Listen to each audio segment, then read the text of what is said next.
सोनपुर नाम के एक छोटे से गांव में बूढ़ी काकी रहती थी। उनका इस दुनिया में कोई अपना नहीं था। बस एक छोटा सा ढाबा था, उसी से उनका गुजारा होता था। अरे काकी, खुशबू तो बहुत अच्छी आ रही है। आज क्या खिला रही हो? बहुत भूख लगी है। आजा बेटा, आज गरम गरम पराठे हैं, ऊपर से देसी घी और साथ में आलू की सब्जी। गांव वाले की बात सुनकर काकी जल्दी जल्दी चूल्हे की तरफ मुड़ जाती है। चूल्हे की आग तेज होती है और कड़ाही से फिर से खुशबू उठने लगती है। काकी, आपके ढाबे का खाना खाकर तो आधी थकान वैसे ही उतर जाती है। इतने में दो और गांव वाले ढाबे पर आ जाते हैं। अरे, आज तो भीड़ लग गई काकी के ढाबे पर। अरे काकी, देसी घी के पराठों की खुशबू घर तक आ रही है। जल्दी 2 पराठे दे दो। अरे अरे, सबको मिलेगा। काकी सबको अपने हाथों से खाना परोसती है। उनके चेहरे की झुर्रियों में भी अपनापन झलकता था। काकी, सच बताऊं, माँ की बहुत याद आती है, पर आपका खाना खाके मन हल्का हो जाता है। काकी की आंखें भर आती है। अरे बेटा, मेरा इस दुनिया में है ही कौन? जो भी है बस ये ढाबा और तुम सब। ढाबे में बैठी भीड़, गरम खाना और काकी की ममता। सोनपुर की सुबह कुछ ऐसी ही होती थी। फिर धीरे धीरे मौसम बदलने लगा। कुछ ही दिनों में सोनपुर में कड़ाके की ठंड पड़ने लगी। हे राम, आज तो ठंड कुछ ज्यादा ही लग रही है। ढाबे की दीवारों में दरारें थी। छत के टीन में जगह जगह छेद हो चुके थे। हवा सीधे अंदर आती। फिर भी रोज की तरह गांव वाले खाने के लिए आने लगे। बाप रे बाप, ठंड तो हड्डियों में घुस रही है। खाना गरम है लेकिन ठंडी हवा जान ले रही है। ढाबे के अंदर ठंड थी, फिर भी लोग बैठे रहे। काकी, ये दीवारें तो पूरी तरह टूट चुकी हैं। हाँ बेटा, बहुत पुरानी हो गई हैं। अब क्या करें? छत और दीवारों की हर दरार से ठंडी हवा अंदर आ रही थी। काकी, ऐसे कैसे चलेगा? दीवारें ठीक करवा लो, छत भी बदलवा लो। बेटा, मन तो मेरा भी करता है, पर इतना पैसा नहीं है। काकी, आपकी तबीयत खराब हो जाएगी ऐसे। जब तक हाथ पैर चल रहे हैं तब तक काम तो करना ही पड़ेगा बेटा। ढाबा बंद तो नहीं कर सकती। ठंड में लोग खाते जरूर थे, लेकिन सबके चेहरे पर चिंता साफ दिख रही थी। हर रात काकी उसी टूटे ढाबे में बैठकर ईश्वर से बस यही प्रार्थना करती। हे भगवान, बस इतना दे देना कि ये ढाबा चलता रहे। मेरे पेट का सहारा यही है। इसी बीच गांव में एक नया आदमी आया, हीरालाल। सोनपुर में नया ढाबा खोलने का विचार उसने कई महीनों पहले किया था, लेकिन अब ठंड के मौसम में उसने सही समय समझा। पहले ही दिन उसने गांव के कुछ लोगों से बात की कि कहाँ खाना अच्छा बिकता है। कई लोग उसकी तरफ देखकर बोले, अरे भाई, यहाँ तो बस एक ही ढाबा है, बूढ़ी काकी का ढाबा। हम सब वहीं जाते हैं। हाँ, काकी का ढाबा तो सुना है, पर सोच रहा हूं कि थोड़े दिनों में मैं भी कुछ ऐसा ही खोलूं। अरे भाई, कहाँ तो यहाँ सिर्फ काकी का ढाबा ही चलता है। मैं भी देखता हूं कब तक चलेगा। कुछ ही दिनों में हीरालाल अपना ढाबा खोल चुका था। उसका ढाबा काकी के ढाबे से बिल्कुल अलग था। पक्की छत और मजबूत दीवारें, जहां ठंडी हवा घुस न सके। एक मजबूत चूल्हा और उस पर ऐसे नए पकवान जो गांव वालों ने पहले कभी नहीं देखे थे। गांव वाले हैरान थे, पर कुछ लोग खुश थे कि गांव में कुछ नया आया है। अरे काकी, ये क्या हो गया? तुम्हारे ढाबे के ठीक सामने नया ढाबा। हे भगवान, अब तो और मुश्किल हो जाएगी। अरे काकी, मैंने नया ढाबा खोल लिया है। ना तुम्हारे ढाबे में पक्की दीवार है, ना कुछ ठीक से बैठने की जगह। ऊपर से ठंडी हवा सीधे अंदर घुसाती है। कौन आएगा तुम्हारे यहाँ? इससे अच्छा तो बंद कर दो, नहीं तो नुकसान हो जाएगा। गांव में हम सब काकी के ढाबे पर ही जाते हैं, तेरे वहां कौन आएगा? लेकिन नया आदमी चुपचाप सोचने लगा। उसने अपने छोटे दिमाग से योजना बनाई। अगर मैं थोड़ा सोचूं और सस्ता सामान इस्तेमाल करूं तो मैं खाना काकी से भी सस्ता बना सकता हूं। लोग सस्ता पसंद करते हैं। फिर देखूं काकी का ढाबा कैसे चलता है। काफी हिसाब किताब के बाद उसने शहर से खुशबू वाले केमिकल मंगवाए। सड़ी गली सब्जियों को मिलाकर उसने सस्ता खाना बनाना शुरू किया और सस्ता देखकर कुछ गांव वाले धीरे धीरे उसके ढाबे पर जाने लगे। अरे, ये तो ठीक है, काकी का खाना अच्छा है, पर यहाँ थोड़ा सस्ता मिल रहा है। हाँ, पैसे की भी बचत हो रही है और पेट भी भर गया। अरे नहीं भाई, यहाँ खाना सस्ता है तो क्या हुआ, हम तो काकी के यहाँ ही जाएंगे जैसे हमेशा जाते हैं। पैसा ज्यादा है तो क्या हुआ, काकी के हाथ के खाने जैसा स्वाद और कहीं नहीं है। नए ढाबे की वजह से काकी के ढाबे पर आने वाले लोग कम होने लगे। जो लोग पहले रोज आते थे अब सोचते, आज नया ढाबा आजमाएं। काकी के ढाबे पर इस ठंड में बैठकर खाना बहुत मुश्किल है। हाँ, और वहां तो काकी के खाने से भी अच्छी खुशबू आती है। अब तो लोग भी कम आए और ठंड भी बहुत बढ़ गई। हे भगवान, अब क्या करूं? मेहनत तो करती हूं पर लगता है कि सब बेकार हो गया। एक दिन काकी ने देखा कि कुछ पुराने गांव वाले उनके ढाबे पर खड़े थे, कप कपाते हुए ठंड से कांपते और चिंता में डूबे। काकी, अब तो आपके ढाबे पर कम लोग आते हैं। कोई बात नहीं काकी, जाने दो उन्हें, हम यहीं खाएंगे। काकी ने हल्की मुस्कान दिखाई। उनके चेहरे पर चिंता थी, लेकिन उम्मीद की किरण भी थी। ठंड बढ़ती रही, लेकिन काकी का ढाबा चलता रहा। अब भी कुछ लोग वहां आते। काकी, हमें ठंड में बैठकर भी आपका खाना अच्छा लगता है।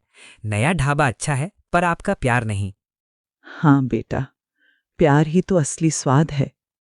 चलो काकी, आज भी आपके पास ही खाएंगे। चाहे कितनी भी ठंड आए, चाहे कोई नया ढाबा खुले, मेरे ढाबे की खुशबू और प्यार हमेशा लोगों के दिल में रहेगा। नया ढाबा खुलने के बाद भी शुरुआत में ज्यादा फर्क नहीं पड़ा। गांव के कुछ लोग सस्ता खाना खाने तो गए, लेकिन अभी भी कई लोग रोज की तरह बूढ़ी काकी के ढाबे पर ही आते थे। लेकिन सामने वाले ढाबे का मालिक ये सब देख रहा था। उसे खटक रहा था कि अभी भी कुछ लोग काकी के ढाबे पर जा रहे हैं। सिर्फ सस्ता खाना काफी नहीं है, ठंड में लोग आराम ढूंढते हैं। अगर मैंने वो दे दिया तो कोई काकी के यहाँ नहीं जाएगा। अगले ही दिन से उसने कुछ और पैसे लगाए, पर सही तरीके से नहीं। उसने बाहर से मजदूर बुलाए, सस्ते और जल्दी काम निपटाने वाले। टीन के टुकड़ों, पुराने पाइपों और जले हुए तारों से ढाबे के लिए हीटर तैयार करवा दिए। सुनो, चुपचाप यहां से चले जाओ, और अगर कोई पूछे कि कहाँ काम किया था तो नाम मत लेना।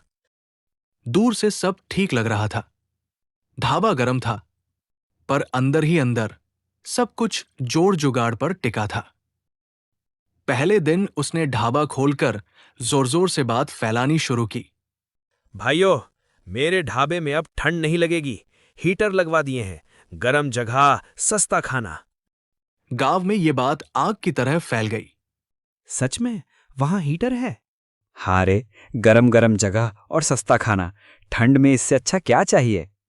गांव की कुछ औरतें आपस में बात करने लगी। काकी का खाना अच्छा है, पर वहां बैठते ही ठंड लग जाती है। हाँ, बच्चों को भी ठंड लगती है। चलो आज नए ढाबे चलते हैं। बूढ़ी काकी का ढाबा लगभग खाली था। सिर्फ एक ही आदमी था, वो था रामू। आज कोई नहीं आया? हाँ काकी, सब उस नई दुकान पर चले गए। चूल्हा जल रहा था, सब्जी तैयार थी, रोटियां ढकी हुई थी, पर खाने वाला कोई नहीं। ढाबा पूरी तरह से खाली था। उधर नए ढाबे पर रौनक थी। लोग हीटर के पास बैठकर हाथ सेक रहे थे। वाह, यहाँ तो मजा आ गया, ठंड का नामो निशान नहीं। हाँ, अब से रोज यहीं आएंगे। शाम को काकी अकेली बैठी थी। काश मैं भी हीटर लगवा पाती तो शायद आज ढाबा खाली ना रहता। काकी ने अपनी पुरानी संदूक खोली। कुछ सिक्के, कुछ मुड़े तुड़े नोट, सब जोड़कर देखा। इतने पैसों में तो हीटर का नाम भी नहीं आता। कल से ढाबा नहीं खोलूंगी।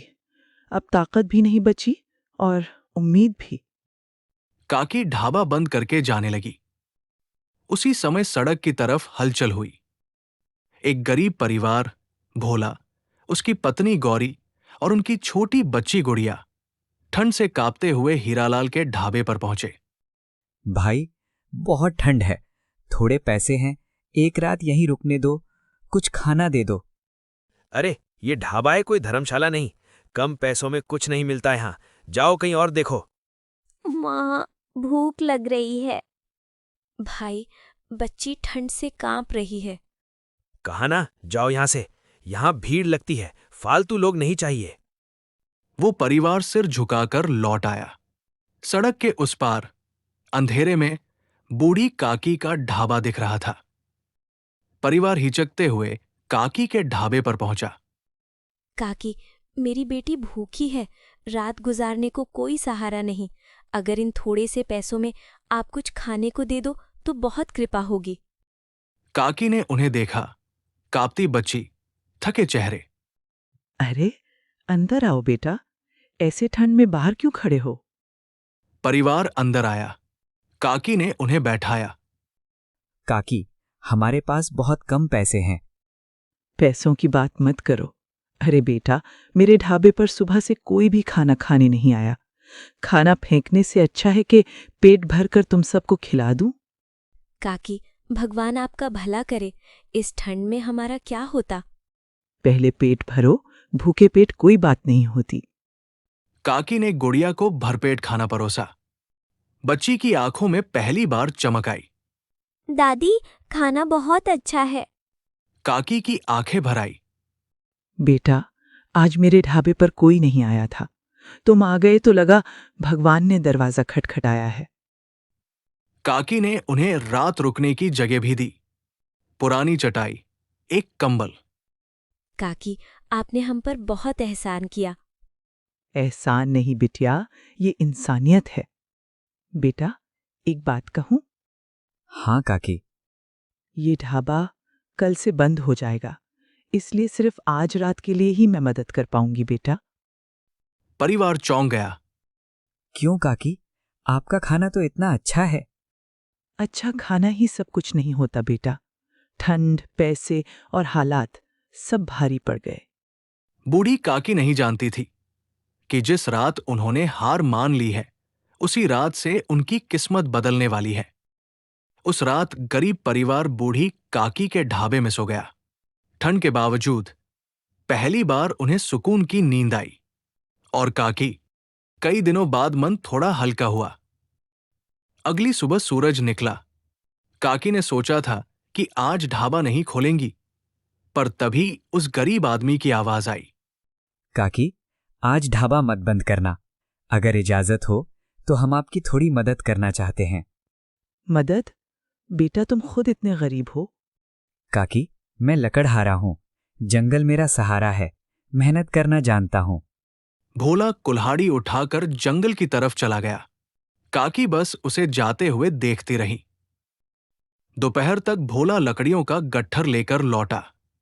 ठंड से लाल हाथ, पर चेहरे पर संतोष। काकी, ये लकड़ियां आपके काम आएंगी। उसी समय गौरी भी आगे आई। काकी, आज खाना मैं बनाऊं, आप बस बताइए। ठीक है बिटिया, देखते हैं। जैसे ही गौरी ने मसाले डाले, पूरे ढाबे में एक अलग ही खुशबू फैल गई। अरे, तेरे हाथों में तो गजब का स्वाद है। ये सब आपकी सीख और प्यार है। उधर भोला ढाबे की छत देखने लगा। काकी, छत बहुत टूटी है, अगर आप कहो तो मैं लकड़ी से मरम्मत कर देता हूं। अगर ये हो जाए बेटा तो भगवान तेरा भला करे। लेकिन बेटा, मरम्मत के लिए सिर्फ लकड़ियां काफी नहीं, हमें रस्सी और कीलें भी लगेंगे। वो कहाँ से लाएंगे? तभी रामू वहां आता है। कोई बात नहीं काकी, मैं हूं ना, मेरी दुकान से ले लीजिए। पर बेटा, पैसे? पैसों की कोई जरूरत नहीं है, जब पैसे आएं तब चुका देना। अभी देर हो रही है, जल्दी चलिए वरना खाना ठंडा हो जाएगा। भोला और रामू दुकान से सामान लेकर आते हैं और मरम्मत शुरू करते हैं। 2 दिन तक भोला जंगल से लकड़ियां लाता रहा। कभी छत की मरम्मत, कभी दीवारों की दरारें बंद। जो भी जरूरत का सामान चाहिए था, रामू ने अपनी दुकान से दिया। हीटर के पैसे नहीं हैं, पर क्यों ना हम देसी हीटर बना ले। देसी हीटर? क्यों ना पीली मिट्टी और ईंट से देसी हीटर बना ले। जंगल से लाई लकड़ियां जलाएंगे, ढाबा गर्म रहेगा, बिजली वाले हीटर की जरूरत ही नहीं पड़ेगी। काकी की आंखों में फिर से उम्मीद जागी। 2 ही दिनों में ढाबे की सूरत ही बदल गई। टपकती छत अब मजबूत हो चुकी थी, टूटी दीवारें संवर गई थी और चारों तरफ देसी हीटर की गर्माहट फैल गई थी। धीरे धीरे लोगों का ध्यान जाने लगा। अरे, काकी के ढाबे से फिर से गर्माहट आ रही है। और खुशबू भी कुछ अलग है आज। उधर नए ढाबे पर कुछ और ही होने लगा। यार, कल से पेट ठीक नहीं है। मेरे बच्चे को उल्टी हो गई, लगता है खाना ठीक नहीं था। धीरे धीरे बातें फैलने लगी। लोग गुस्से में उस नए आदमी के ढाबे पर आ गए। तुम्हारे खाने की वजह से मेरा बच्चा बीमार पड़ गया। हाँ हाँ सही है। अरे जाओ यहां से, बहुत देखे तुम्हारे जैसे। मेरे खाने में कोई दिक्कत नहीं है। तभी ढाबे के सारे हीटर बंद हो जाते हैं। पूरा ढाबा ठंड से भर जाता है और सभी गांव वाले बाहर आ जाते हैं। सही हुआ इसके साथ। अब कोई इस पर नहीं आएगा। इससे अच्छा तो काकी का ढाबा था। काकी का खाना महंगा था, पर कभी बीमार नहीं पड़े। अरे भाई, काकी के यहाँ चलो, वहाँ अच्छा और शुद्ध खाना मिलेगा। एक एक करके लोग फिर से काकी के ढाबे की तरफ बढ़ने लगे। काकी, आज फिर वही पुराना स्वाद मिल गया। काकी ने गरीब परिवार की तरफ देखा। आंखों में आंसू थे, पर इस बार खुशी के। बेटा, तुम लोग भगवान बनकर आए हो। लकड़ियों की आग, खाने की खुशबू, ढाबे में फिर से रौनक फैल गई। बेटा, तुम लोग सुबह कहाँ जाओगे? काकी, जंगल है, सड़क है, जैसे रोज जीते हैं वैसे ही। अगर मन हो तो यहीं रुक जाना। काकी, हम बोझ बन जाएंगे? अरे पगली, जिस घर में अपनापन हो वहाँ बोझ नहीं होता। सच में दादी, हम यहाँ रहेंगे? हाँ बेटी, अब से तुम यहीं रहोगी। और उसी पल बूढ़ी काकी का ढाबा सिर्फ ढाबा नहीं रहा, घर बन गया। सुबह होते ही भोला ने कुल्हाड़ी उठाई और जाने लगा। अरे बेटा, इतनी सुबह कहाँ जा रहे हो? अरे काकी, जंगल से लकड़ी लेने जा रहा हूँ, खाना बनाने के लिए और भट्टी के लिए। जल्दी आ जाना बेटा।